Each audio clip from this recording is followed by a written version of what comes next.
ಭಗವದ್ಗೀತೆಯಲ್ಲಿ ಶ್ರೀಕೃಷ್ಣರು ಜೀವನಕ್ಕೆ ಅಗತ್ಯವಾದ 5 ಪಾಠಗಳನ್ನು ಹೇಳಿದ್ದಾರೆ.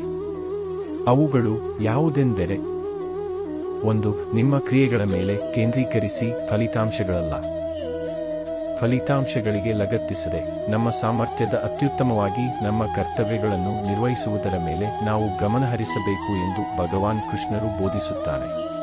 ಅವರು ಹೇಳುತ್ತಾರೆ, ನಿಮ್ಮ ನಿಗದಿತ ಕರ್ತವ್ಯಗಳನ್ನು ನಿರ್ವಹಿಸಲು ನಿಮಗೆ ಹಕ್ಕಿದೆ, ಆದರೆ ನಿಮ್ಮ ಕ್ರಿಯೆಗಳ ಫಲಕ್ಕೆ ನೀವು ಅರ್ಹರಲ್ಲ. ಈ ವಿಧಾನವು ಆತಂಕ ಮತ್ತು ಒತ್ತಡವನ್ನು ಕಡಿಮೆ ಮಾಡಲು ಸಹಾಯ ಮಾಡುತ್ತದೆ ಮತ್ತು ವಸ್ತು ಕಾಳಜಿಯಿಂದ ಬೇರ್ಪಡುವಿಕೆಯ ಅರ್ಥವನ್ನು ಉತ್ತೇಜಿಸುತ್ತದೆ.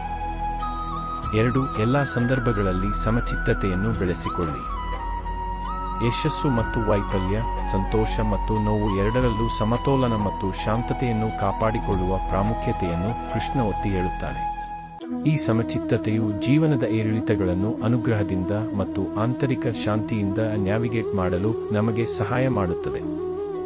3. ನಿಮ್ಮ ಮನಸ್ಸು ಮತ್ತು ಇಂದ್ರಿಯಗಳನ್ನು ನಿಯಂತ್ರಿಸಿ. ಧ್ಯಾನ ಮತ್ತು ಯೋಗದ ಮೂಲಕ ಮಾನಸಿಕ ಶಿಸ್ತನ್ನು ಅಭ್ಯಾಸ ಮಾಡಲು ಕೃಷ್ಣ ಸಲಹೆ ನೀಡುತ್ತಾನೆ. ನಮ್ಮ ಆಲೋಚನೆಗಳು ಮತ್ತು ಪ್ರಚೋದನೆಗಳನ್ನು ಕರಗತ ಮಾಡಿಕೊಳ್ಳುವ ಮೂಲಕ ನಾವು ಆಂತರಿಕ ನೆಮ್ಮದಿಯನ್ನು ಪಡೆಯಬಹುದು ಮತ್ತು ಜೀವನದಲ್ಲಿ ಉತ್ತಮ ನಿರ್ಧಾರಗಳನ್ನು ತೆಗೆದುಕೊಳ್ಳಬಹುದು. 4. ಜ್ಞಾನ ಮತ್ತು ಬುದ್ಧಿವಂತಿಕೆಯನ್ನು ಅನುಸರಿಸಿ.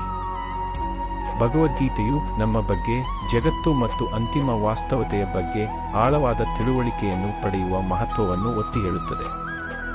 ಜ್ಞಾನದ ಈ ಅನ್ವೇಷಣೆಯು ಉತ್ತಮ ನಿರ್ಧಾರಗಳನ್ನು ತೆಗೆದುಕೊಳ್ಳಲು ಮತ್ತು ಹೆಚ್ಚು ಪೂರೈಸುವ ಜೀವನಕ್ಕೆ ಕಾರಣವಾಗುತ್ತದೆ.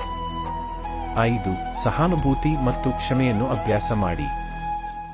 ಪ್ರತಿಕೂಲ ಪರಿಸ್ಥಿತಿಯಲ್ಲಿಯೂ ಸಹ ಎಲ್ಲ ಜೀವಿಗಳನ್ನು ದಯೆ ಮತ್ತು ಸಹಾನುಭೂತಿಯಿಂದ ನಡೆಸಿಕೊಳ್ಳಬೇಕೆಂದು ಕೃಷ್ಣ ಪ್ರತಿಪಾದಿಸುತ್ತಾನೆ.